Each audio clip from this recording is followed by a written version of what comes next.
Greetings, my name is Lisa. I'm 33 years old and recently went through a divorce. My journey with Andrew, my now ex-husband, began in my first year of college, while he was a sophomore. From the moment we met, I felt he was my soulmate. After completing our education, we devoted ourselves to our careers, saving diligently to afford a comfortable home. 6 years of dating led us to marriage, and soon after, we bought our first apartment together. We were eager to start a family, but after 5 months of unsuccessful attempts, medical tests revealed that I couldn't conceive. The news shattered me, but Andrew stood by my side, offering unwavering support. His sister-in-law also provided comfort during this challenging time. Despite the initial heartbreak, Andrew and I gradually found solace in the freedom and financial flexibility that came with not having children. 3 years into our marriage, we decided to host the holiday gathering, as my parents were away on a cruise. Andrew's family, excluding his parents who were briefly stopping by before a road trip, joined us. This included Andrew's brother Jacob, his wife Melissa, and their 4 children. Jacob and Melissa, already parents to 2, faced financial struggles, yet they had 2 more kids. I couldn't understand their decision, but kept my thoughts to myself. During the holidays, Jacob and Melissa approached us with a request. They hoped to turn our holiday gathering into a week-long staycation for their family, citing financial constraints that prevented them from affording a traditional vacation. They reassured us it would be a simple, budget-friendly way to give their kids a holiday experience. Given our apartment's setup with many fragile items and a lack of childproofing, I was hesitant about the idea, worried about the potential chaos and damage. Navigating through a week with Jacob and Melissa's kids in our home wasn't something I was looking forward to, especially with my extensive collection of unique and valuable items displayed throughout our living space. These items, which I cherished, were now at risk with the influx of energetic children. Reluctantly, I agreed to their stay, emphasizing the importance of accountability for any damages. Jacob promised their children would behave, a promise I hoped he could keep. Our house, filled with collectibles and delicate decor, had no spare storage to safeguard these treasures from the lively atmosphere a family of 6 would undoubtedly bring. The pressure from Melissa and Andrew, combined with Jacob's desperate plea, left me feeling cornered into agreeing. This decision didn't sit well with Andrew. He was visibly upset by my initial reluctance, accusing me of being materialistic and lacking family values. His cold silence following the conversation only added to the tension. When I extended my apology to ease the friction between us, Andrew assured me the holiday season would be joyous. However, the reality was far from it. The children's unruly behavior tested my patience to its limits, with Jacob and Melissa seemingly uninterested in managing their offspring. Their negligence forced me to shoulder the responsibility of supervising their energetic antics, further straining my relationship with Andrew. Christmas offered a brief respite, courtesy of Andrew's parents, who entertained the children for a few hours. But by New Year's, I was utterly spent, eagerly anticipating the end of their visit.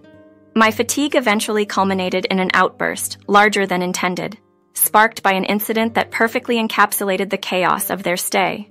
One afternoon, while the adults rested and I was left to manage the children, a momentary lapse, stepping away to wash my hands after changing a diaper, led to disaster. In just those few minutes, the other children seized the opportunity to explore, their curiosity drawing them to a showcase filled with my prized trinkets. The potential for damage was immense, a nightmare scenario I had feared from the start. This incident was a stark reminder of the challenges and pressures that came with balancing family obligations and personal boundaries. The incident escalated quickly from a quiet afternoon to a full-blown catastrophe. Our TV stand, which also showcased many of my treasured trinkets, became the center of chaos. In an attempt to play, the children threw the trinkets aside and, alarmingly, one of them started using one to strike the TV screen, causing noticeable damage. The noise brought me running, and the scene that unfolded was heartbreakingly chaotic. The commotion was enough to rouse everyone from their naps, and they were met with disarray and damaged possessions.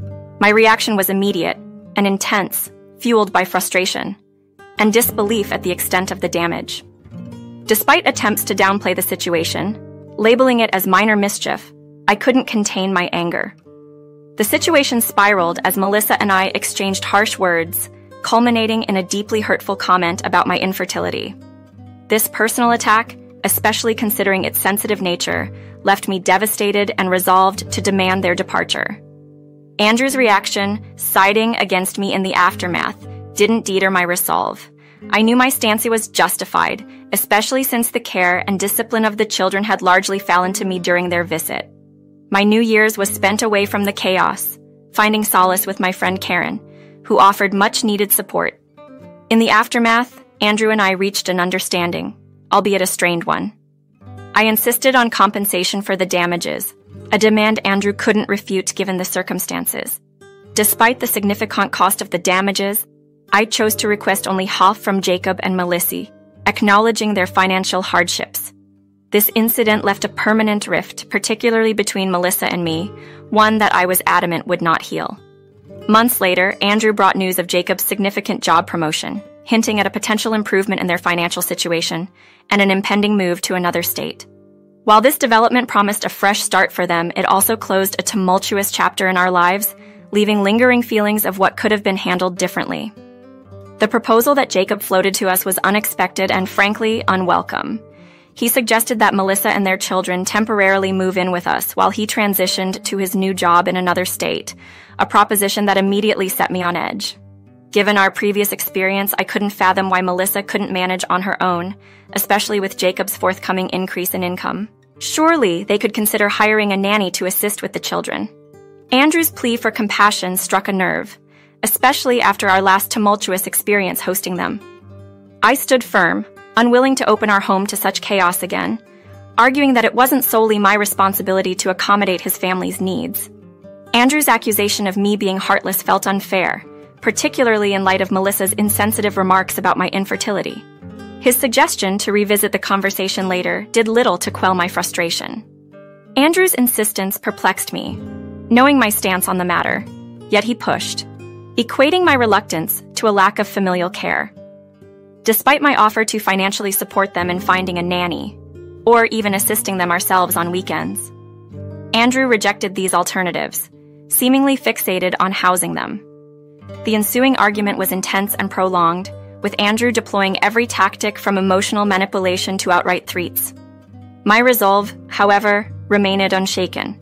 This issue became a significant standoff between us, one I was prepared to firmly hold my ground on. After 2 weeks of relentless discussion and tension, Andrew's demeanor inexplicably shifted. He suddenly adopted a normalcy in his interactions with me, dropping the subject entirely. This abrupt change, while relieving the immediate pressure, aroused my suspicions. The cessation of his requests and the sudden distance he maintained sparked concern over what he might be planning silently. Compelled by a nagging suspicion that Andrew was keeping secrets, I couldn't resist the urge to investigate further once he had fallen asleep. Despite knowing it was an invasion of privacy, my intuition was too strong to ignore. My initial dive into his conversations with Jacob immediately unveiled a thank you message for aiding Melissa and her children, confirming my suspicions of hidden plans. Further exploration revealed discussions with Melissa herself, where Andrew had assured her of a place in our home. Specifically, my room was to be sacrificed as a lesson for my reluctance to assist.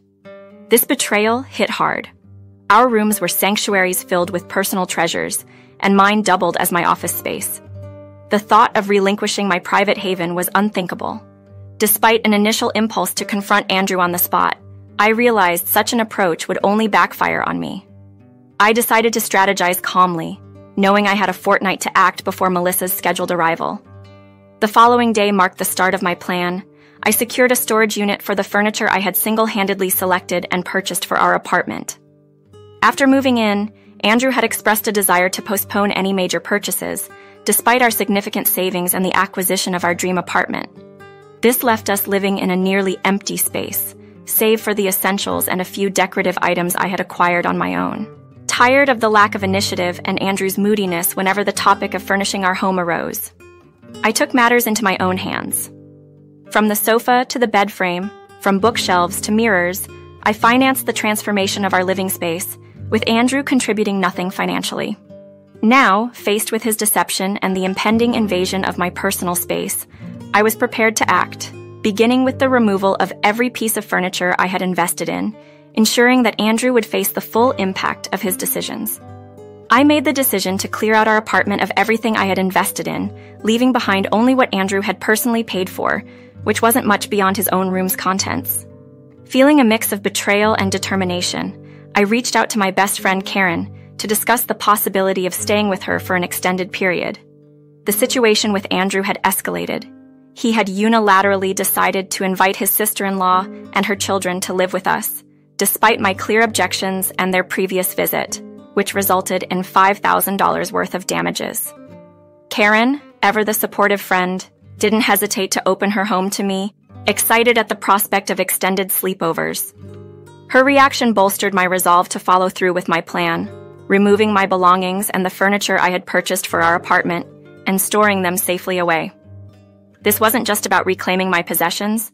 It was a statement of my independence and a step towards distancing myself from a marriage that had disregarded my feelings and well-being. The next 3 weeks were a blur of activity. Quietly, I began the process of moving my items out of the apartment, careful not to alert Andrew. I also initiated the divorce proceedings, a painful but necessary step towards rebuilding my life. My plan was to leave the apartment as bare as possible, a visual representation of the void left by the absence of respect and consideration in our relationship. As D-Day approached, my anxiety peaked, not just over executing my plan, but also about starting anew. The final act was to remove the large pieces of furniture, including our couches and bed frames, ensuring that when Melissa and her children arrived, the home would reflect the stark reality of Andrew's choices. The day arrived, and I took off from work to oversee the final removal of the furniture. As the movers did their job, I couldn't help but reflect on the journey that led to this moment. It was more than just leaving a physical space. It was about setting boundaries and demanding respect. Andrew lost in his decisions and failed to see the consequences until it was too late. As the movers carried away the last of my contributions to our shared life, I stepped into a future that was uncertain but finally my own. As I settled into my car, ready to head to Karen's place with my belongings, my phone rang. It was Andrew demanding that I clear out my room for Melissa and her kids, as if our previous discussions had never happened. He insisted this was my lesson for not wanting to help with his family. Little did he know, I was already stepping ahead, having removed not just my personal items but everything I had contributed to our home. My response mirrored his own words, marking a definitive end to our shared life. Leaving Andrew, the divorce papers on the kitchen island felt like the final act of a play that had been long in the making. This was where he would find them, a symbolic place representing the routine and life I was leaving behind. I anticipated his shock would come in stages, a thought that brought me a complex mix of satisfaction and sorrow. Arriving at Karen's, the warmth of her welcome contrasted sharply with the coldness of my departure from Andrew. We busied ourselves with setting up my new space, making it as cozy as possible under the circumstances. Despite our efforts to keep the mood light and focus on the future, my mind kept wandering back to Andrew, wondering when he would discover the full extent of my actions. When Andrew's calls finally came, I resisted at first, prolonging his moment of realization. But curiosity and a need to confront the situation head-on led me to answer. His reaction to the empty house was predictable, yet it underscored the finality of my decision. I had taken everything that was mine, leaving him to face the consequences of his choices. This was not just about physical possessions, but about reclaiming my autonomy and setting a boundary he could not ignore. The path forward would be challenging, but with Karen's support and a newfound resolve, I was ready to start anew. In the aftermath of Andrew's decision to host Melissa and her kids despite my clear opposition, I found myself explaining the logic behind taking everything I had paid for from our shared home. My contributions had filled our space, and after Andrew neglected his promise to contribute, I felt justified in reclaiming what was mine. His plea, questioning what Melissa and the children would do, fell on deaf ears. My stance was clear. His actions had disrespected my boundaries, and I had warned him against inviting them over due to past damages they had caused. Andrew labeled me as cruel, yet it was he who had crossed the line, ignoring both my feelings and the chaos his sister-in-law and her children had previously brought into our lives. My offer to compromise, suggesting he could have stayed with them instead, was ignored, leading me to take decisive action. Amidst his attempts to downplay the situation, I remained firm, reminding him that everything I took was bought with my money and that the divorce papers awaited his signature. Following our conversation, Andrew's persistent calls became mere background noise, as I chose to focus on the peace and support found in Karen's company. The weight of the situation lifted off my shoulders, leaving me confident in the face of potential legal battles, thanks to our prenuptial agreement and the clear ownership of the items I had removed. Melissa's frantic messages later revealed the immediate impact of my actions. They were forced to return to her home, a move that apparently disrupted their plans and upset the children. Andrew's situation, now relegated to sleeping on Melissa's couch due to the absence of a bed at our former home, was an ironic twist that Melissa believed I should regret. Yet, her accusations missed their mark, as her attempts to shift responsibility onto us had failed. Months have passed, and my life has seen considerable improvement. Living with Karen has been a wonderful experience, so much so that we're considering making our arrangement permanent. Through it all, I've learned the value of standing firm in one's decisions, and the peace that comes with removing oneself from toxic situations. Looking back, I see this chapter as a closed book, one that ended with me finding a happier, more fulfilling path.